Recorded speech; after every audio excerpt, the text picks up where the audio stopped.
Welcome to the Fantasy NASCAR podcast brought to you by RaceForThePrize.com. Truck Series at Gateway Worldwide Technology Raceway. Friday night practice, Saturday afternoon race. Who's excited? Who's pumped? It's Friday. Every day's Friday for me right now. Sorry, folks. Sorry about you. Look, actually, every day's Saturday. But hey, I'm still excited about real Fridays, and I'm excited about getting you access to this Fantasy NASCAR spreadsheet. Makes it easy, helps you make better lineups, allows you to have more fun playing Fantasy NASCAR, which you're going to do a lot of this summer. Gateway, Sonoma, Iowa, New Hampshire, June package, $30, $55. We'll throw in Nashville, Chicago, Pocono, Indy and IRP. Get your Fantasy NASCAR on. We're looking at the salaries, and we're going to try to find some value. And we'll look at the point per dollar plays. And just in general, do what we do here on the Fantasy NASCAR podcast, talk way too much about the Truck Series. And you like to think about the Truck Series too much. It's like that meme where the guy's rolled over to his side and the wife's laying beside him. And she's probably saying something like, he's thinking about the Craftsman Truck Series again. Or however that works. Someone want to make that meme, tweet it to me. That'd be good. We do way too much Truck Series. And we go way too deep. But that's what we do. Let's dive in with Keith McGee. Now, the interesting thing you got to do with Keith McGee is because he's not always in that Kevin Sawinski ride, which technically isn't even a Kevin Sawinski AM racing ride anymore. It's more of a Ram. It is at Ram. Ram bought the points. So what you got to do is you got to go over the old racing reference and look up the actual car number. And we'll pop that baby up on the screen because it's different people in the 22 every week. And this will give us an idea of what the truck does. We got Malozzi jumping in occasionally. Mason Maggio. Maggio tends to do a little bit better than the Alaskan Keith McGee or Josh Rayum out there. At least Rayum ran 244 laps. Not bad, but overall, you know what this is. And I would highlight this right here. When we have equipment that's kind of just borderline, and then you wreck that equipment, I mean, they were already probably scraping and clawing with minimal resources and small staffing to get their cars regular or ready every week. Now they got to fix a crashed race truck. I would say that McGee has little to no chance. He had no chance to begin with, but I'd say it's going to be even tougher given that situation. It's no McGee for me. No Bobby McGee. Spencer Boyd. Actually running pretty well of late. And his gateway finishes are not that bad, but again, remember, those are with Young Sports, not with his own brand new Freedom team. So, rating rank or average running position-ish, however you want to look at that, not very good. But actually not bad for Boyd. Finish-wise, he's surviving to the end and getting solid finishes. Almost won the class at Charlotte. Now, a lot of his points in these recent races were pure attrition, but give him some credit. He's hanging on the lead lap. There's enough cautions. We'll probably get enough cautions at Gateway. If we get enough wrecks through attrition, he's being smart and finishing races 5,100. If he's starting absolutely in the back, there are worse ways to build your lineup. I would much rather play him than Lois Allen at the moment. Does Lois Allen have a better truck? Yes. Does that make Lois Allen a little more reckless? Yes. And so, because he's out there with a completely different approach, Allen's trying to prove himself. And the Rayum team's kind of trying to make a statement as well, whereas, I mean, yeah, they are. They want to kind of do something more than they've done before, which is just put trucks in the field. Boyd's really just putting trucks in the field and building his team, building sponsorship, trying to get the thing moving, get an operation going. Rayum's got an operation. They got money. They want to prove themselves. Lois Allen wants to prove himself, get back into a little bit better of a ride. And so by doing so, he has a higher probability of wrecking.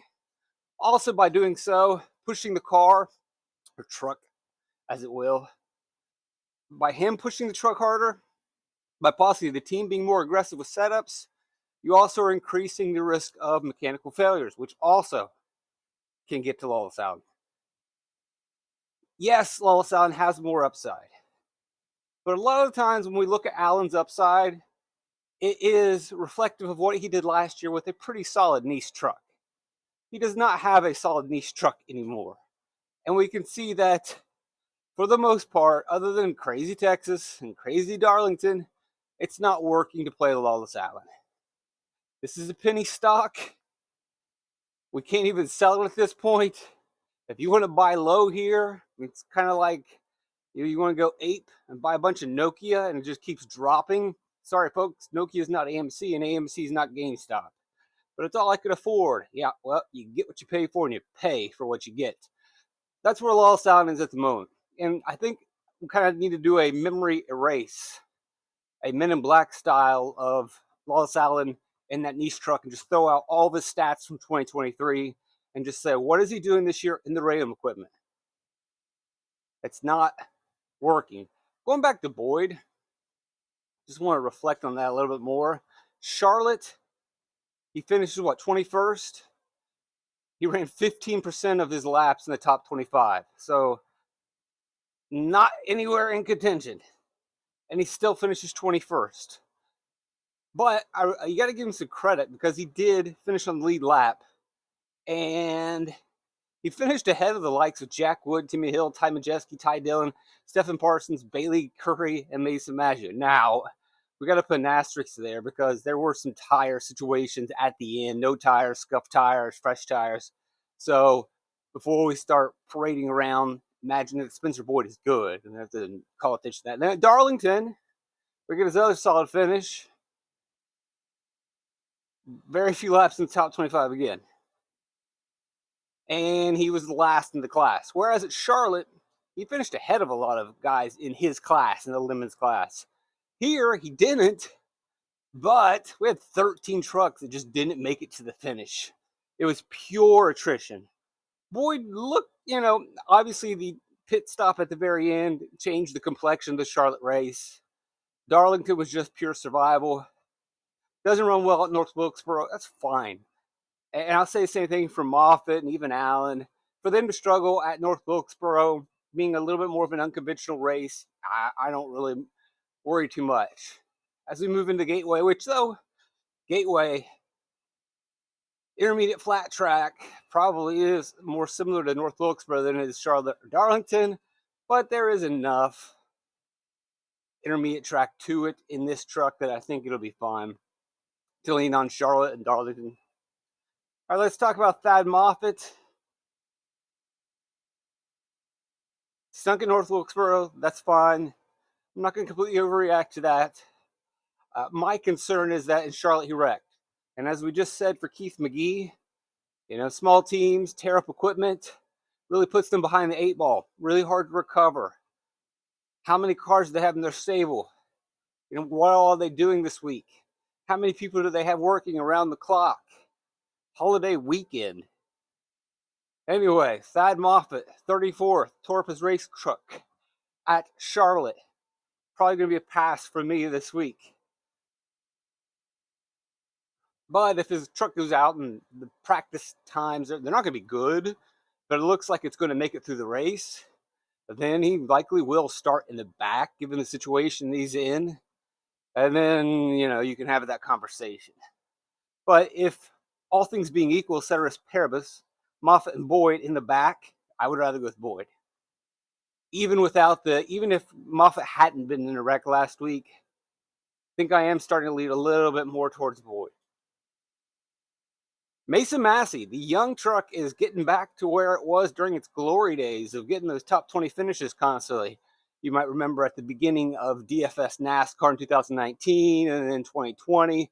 Then we know they kind of fell off a little bit. And Massey, in his first year running full-time with Young, really starting to produce some results. It looks a lot better than it did with Matt Mills or you name it, even Spencer Boyd. I think you can definitely get on board here. I guess I skipped over Brett Holmes, too. And I shouldn't have. Brett Holmes is looking really good in the Lemons class. Obviously, Moffitt, Allen. So these are all really bad trucks.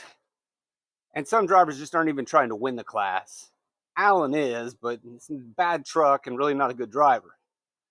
Holmes, you have much better equipment, good crew chief, a team that's already past stage one of the building cycle.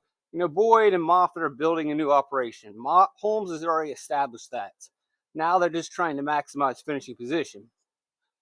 Massey and Young have been around for a while, getting plenty of races under their belts now, and they're starting to improve and get solid results. Again, the driver rating, or the exaggerated version of average running position, or a better form of average running position, gives us a general idea of what they're doing, a Cliff Notes version.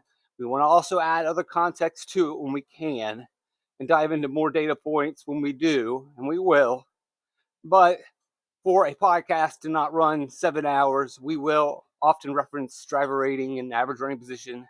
We'll look at hog points, and we'll try to look at the context of a specific race and break everything down. But again, if I were to break down every single one of these races and explain what 27th place for Mason Massey meant in North Wilkesboro and 26th place meant at Charlotte, went through every single lap, it would never be done in time. So I often will reference rating rank and average running position as a Cliff Notes version to help us understand. And he's doing exactly what you want. He's running around 25th, getting to the end, getting that attrition boost, and getting the top 20, finishing at the top of the Lemons class, finishing ahead of some of the top tier trucks. Same thing we are seeing from Brett Holmes. If I have the money, I would much rather go here because they're making it to the end, and they are also fighting for the max points in that class. Whereas here, they are making it to the end, but sometimes they're 2-3 laps down, and so they don't get the full benefit of attrition. Wallace Allen makes it to the end of a race, but he's 3 laps down, so when there's that wreck at the very end, he doesn't boost. But Holmes, who's on the lead lap, when a couple guys take themselves out in the last couple laps, that's 3 or 4 more positions, and he can boost. We like what they're both doing, so if you can get to them, they're going to be preferred punts. But you also, like we have said before, when we are looking for a value in our Lemons class, there is a flow chart. The first question is, in the Lemons or the C class, the LM class, the Le Mans class, who can win the class? Holmes, Massey, definitely there. Hill probably a step down. Matt Mills, whose price has now dropped back down, and he belongs in this class. He can also win the class, and obviously finishing 5th at Charlotte. He got a big boost at the end. But hey, remember, we had a tire situation at the end of that race. But it really shouldn't be it shouldn't be a surprise at all that Matt Mills is beating or could beat Brett Holmes and Mason Massey. The surprise is that he hasn't been doing it this season. He's in a niche truck. The niche trucks are incredibly fast. Now, yes, he has the tertiary truck, the third truck in the squad. And so it's not nearly as fast as Caden Honeycutt or Ross Chastain or Bailey Curry. But it's still pretty solid equipment.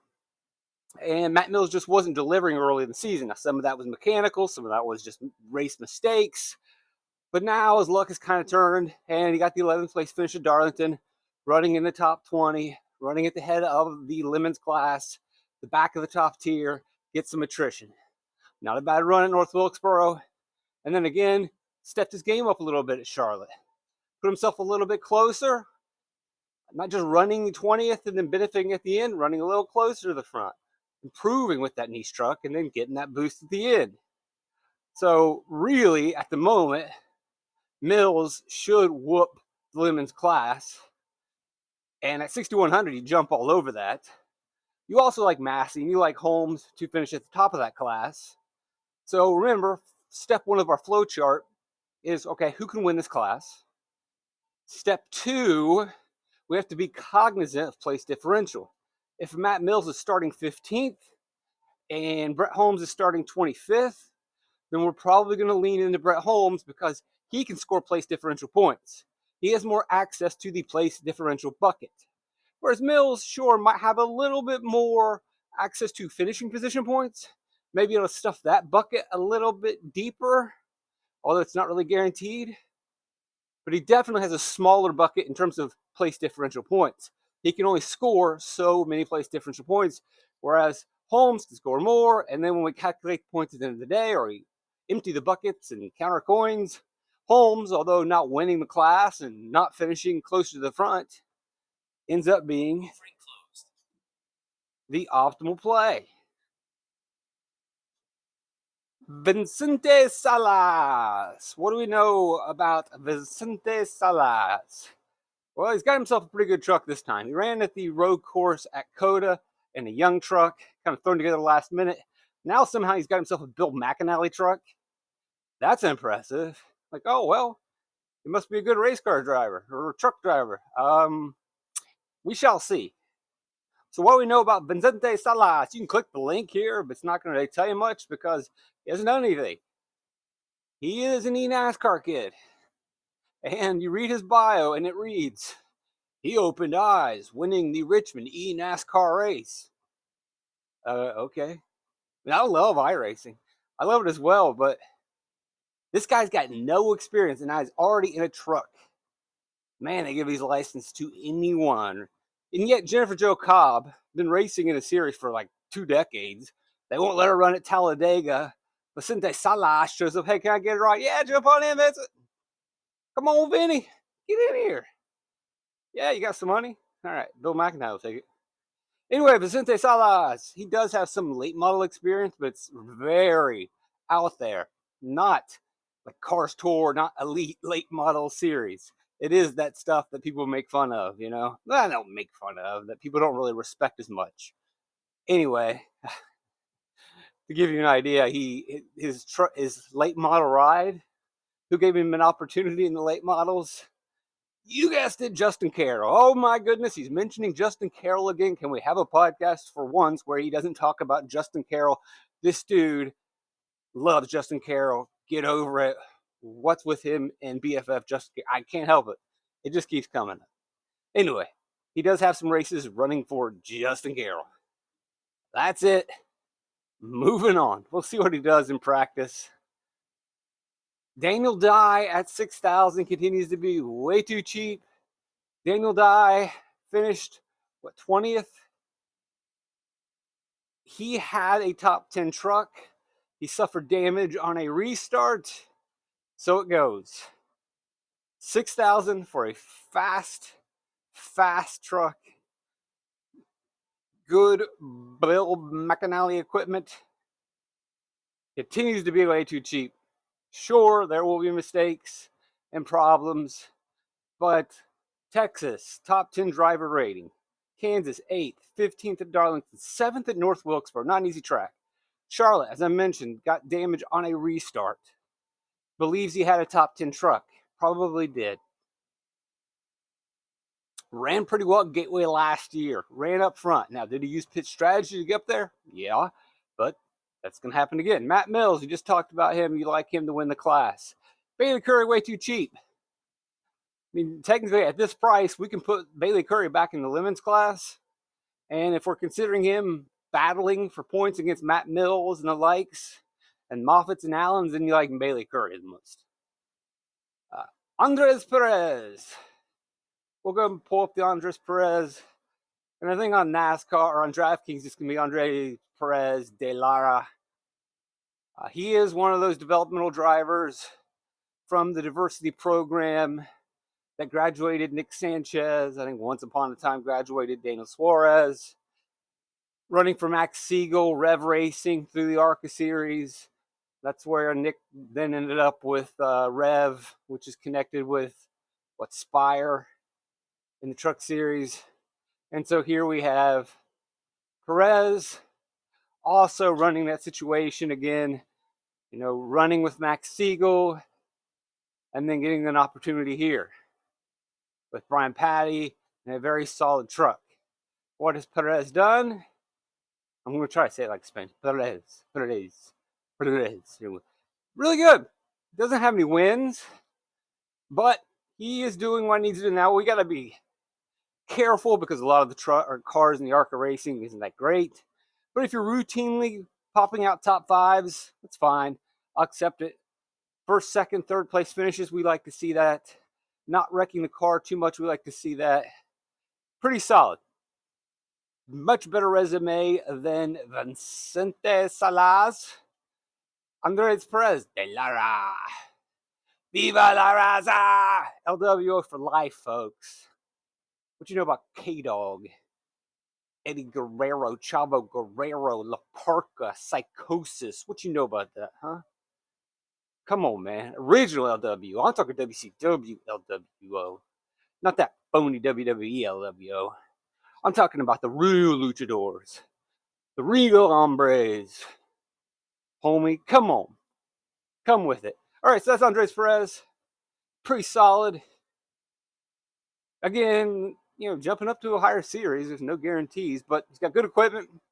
He has run well in the ARCA series, so let's see what he's got. Luke Finhouse. No relation to Stenhouse. Luke Spinhouse? Hopefully not. Not my house. All right, I got a bunch of links here. Which one will we look at first? Well, we'll look at the fun one first. I don't think I can pull this video up because I'll get demonetized, but I can at least show you what it's going to look like. I just want to see the... Oh, never mind.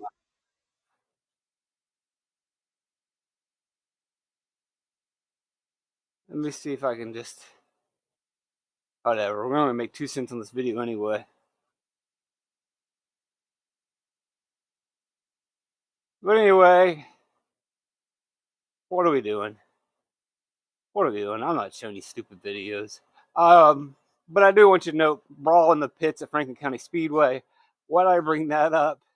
Well, Finhouse actually has some wins at Franklin County Speedway in Callaway, a place where I used to live and teach. I had Whitey is the operator of this ridiculous track, and there's constant fights. It's about as redneck as it gets. Had plenty of like his family members in class. It's a cultural situation and an event, and check it out on YouTube. If you go to Star News 47,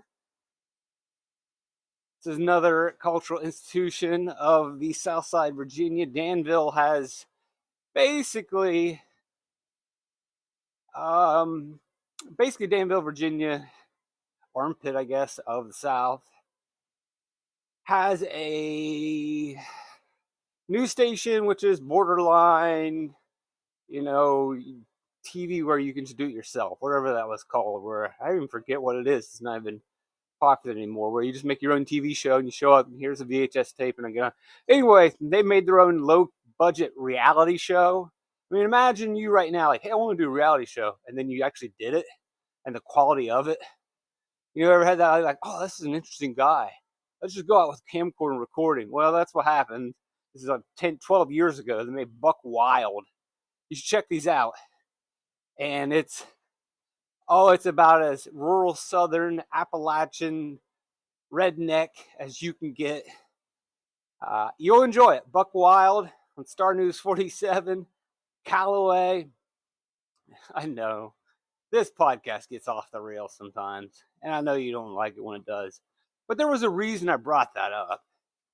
Anyway, let's look at a couple things for this guy. First of all, and I just want to keep talking about Buck Wild now. I'm telling you, if you watch these videos, you'll be enthralled. It is something else. It was fun living down there. I tell you, I miss Franklin County, the moonshine cat. No, I was drinking the moonshine, but it was the moonshine capital.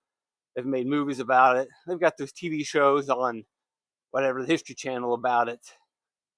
That moonshine is not for me. Whew, I knew a couple shiners, but that stuff is not for me. Anyway, Luke Finhouse on runner-up SRX finish. So when Luke Finhouse wins the Slinger National, he qualified basically as the representative for that track when SRX came in. So pretty good. And then he ran the SRX race and almost won against the likes of Tony Stewart, Bobby Labonte, Elio Castroneves, but Marco Andretti ends up passing him at the end. But how about that for Luke Finhouse? Probably still not as big as winning the actual Slinger Nationals, but he has quite a late model resume. So this kid is going to be somebody we want to watch. And we will pull up some more stats for Finhouse.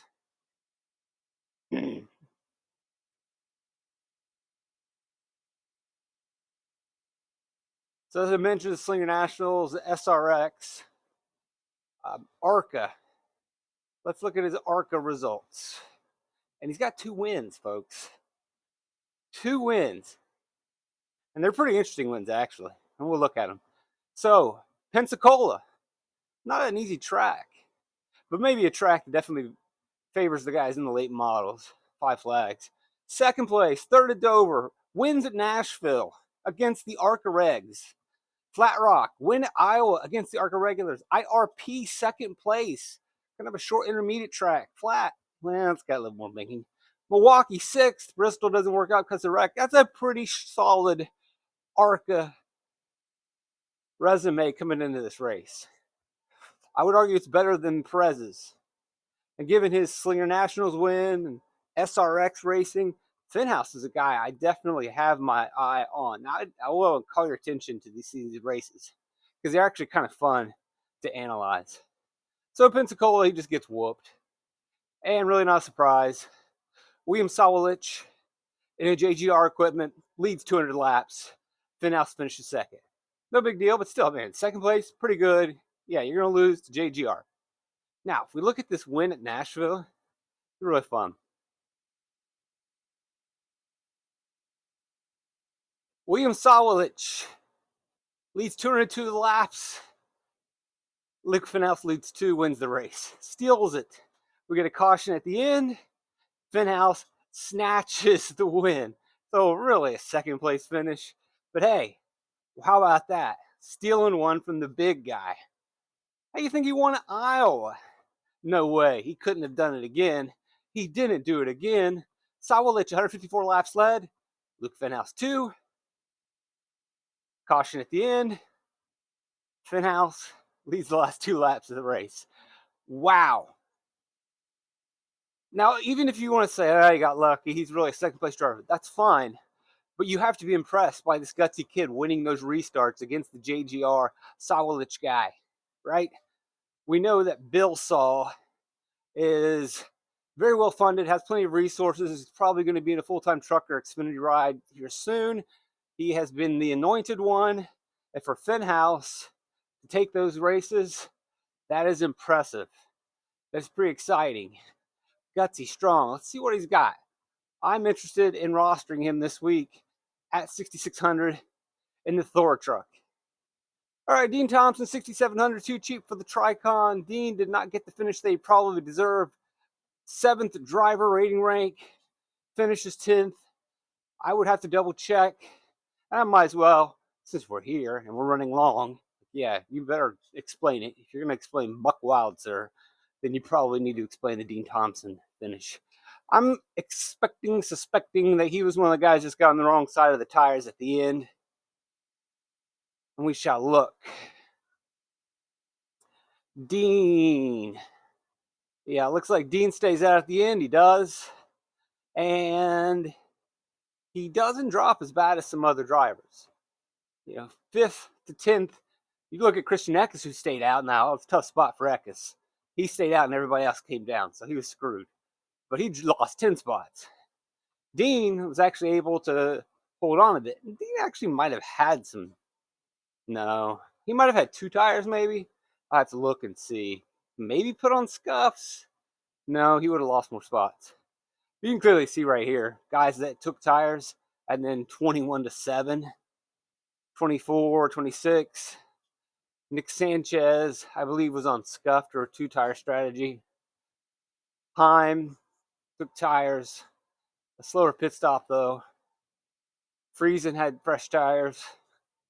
So, the tire situation on 125 really mixed things up. You can see Rajah Kruth stayed out. He lost 14 spots. Yoinks! Zoinks, Scooby! So that's Dean's situation. Overall, though, probably a 10th place truck. Again, that's Dean Thompson. It's fine. He's a top 10 truck when he doesn't wreck or have a mechanical failure. I say that every single week. Maybe you'd rather go with Colby Howard than a Tricon truck. And I wouldn't blame you for it. Finished 12th at Gateway last year. Maybe a little bit more responsible of a racer. I don't know. I really couldn't tell you. I mean, Dean Thompson's been racing every single week for the last couple seasons, whereas Colby Howard hasn't.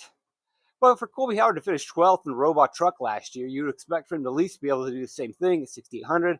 Don't mind. Jake Garcia had a pretty good run last week, but you can see clearly here 19-7, and we just put it on the screen. He did have a good run at the end, but that's why we look at the data. That's why we don't always trust average running position. That's why we don't always trust driver rating rank and finishing position. We look at several data points and we move on to other data points, right? If you just look at average running position alone, it could create some problems, but it alerts us to things like, oh, we got to probably look a little bit closer. And you had already seen this. We put it on the screen a second ago. But Garcia was around a 20th place truck. Slaps on tires, zooms to a 7th place finish.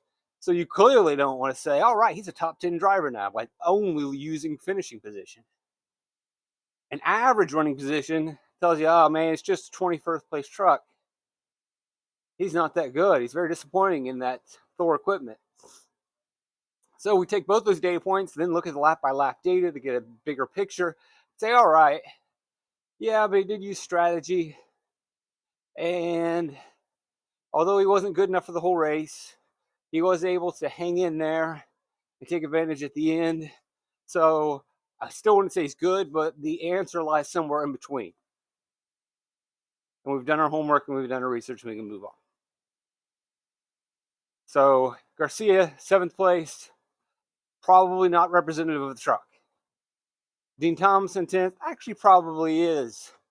Although he might have been a little bit better. The thing just didn't go the way for him in the end, and stage 3 wasn't his best stage. Connor Mosack, we like Mosack a lot. Kansas, 19th, but that's because he had, I believe, a wheel issue in stage 3. That ruined his race. Didn't get to finish. Comes to Charlotte, grabs the top 10. We like what he is doing. We like his resume in the lower series.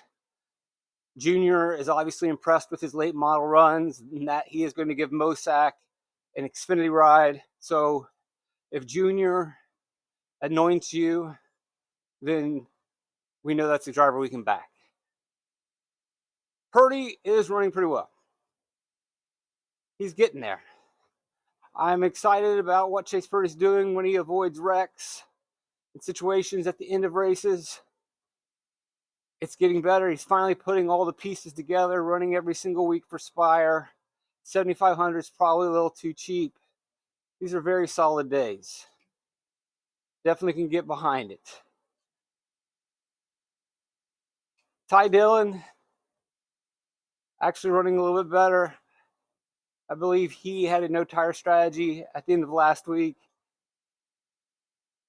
I think he was one of the guys that ran out of tires or stayed out. Here he is staying out, and he drops from 6th all the way to 25th. Yikes. Several of these guys, it really didn't work out for them at all. So Ty Dillon overall is running better, but there are so many more drivers down here that I like and equipment that's better. I do not understand why Ty Dillon continues to be $7,700. He's running better, but he is irrelevant at this price in DFS NASCAR. Just is. Can't play. Friesen, 8,000. Not the greatest season for him. Inflated result because of tires, but still within striking distance, but a distant striking distance. We know what crew he is in, right on the outside of the top 10 with Crafton, Enfinger, and Rhodes. Their days have come. Their time has passed. There is a new generation of driver that has come over them. But Friesen's not terrible. Friesen's kind of turning into Matt Crafton from a couple years ago. Old man out there getting some top 15s. Top 15 is a lead lap. It's always a possibility. Gateway's been really good for Friesen. Look at that. 5 top 5s in 5 years. So you got to consider him. Going back to Purdy, look at what he has done. Despite his struggles in the past, maybe not the best GMS equipment in the past. Definitely like Purdy at 7,500. Definitely like Friesen at 8,000. And I know sometimes you overreact to track history, but there's enough there that I can lean on. Lane Riggs, you put him at a short or a flat intermediate track, this could be a place where he could excel. where his inexperience may not be much in the trucks, whereas he can lean on some of that late model experience, but maybe not so much. I'd much rather roster him at a short track, and he's cheaper. Friesen, Purdy's cheaper, and there's a handful of drivers down there that I'm much like Finhouse, even Perez, Mills, Curry, all can have maybe not as good of a result, but can get pretty close and be better point per dollar plays. Tanner Gray is going in the right way. I'm not really that crazy about it. Crafton's too expensive for me. Ankrum is too expensive for his volatility at $9,000. At this point in the season, we need to start seeing him lead laps, run fast laps. He is not doing that. At this price, same thing with Rhodes, and at this point in the season, we need to see them leading laps and running fast laps. Now, as I said earlier in the week, any top 10 car, due to pit cycling and the strategy that's going to unfold, could lead laps and run fast laps. But I do believe that still Ankrum, Crafton, Rhodes, they're just not quite as fast to sustain that. As for the rest of the top 10, even the ones that haven't demonstrated the ability, like Taylor Gray, I would consider have the ability to lead laps and run fast laps in this race.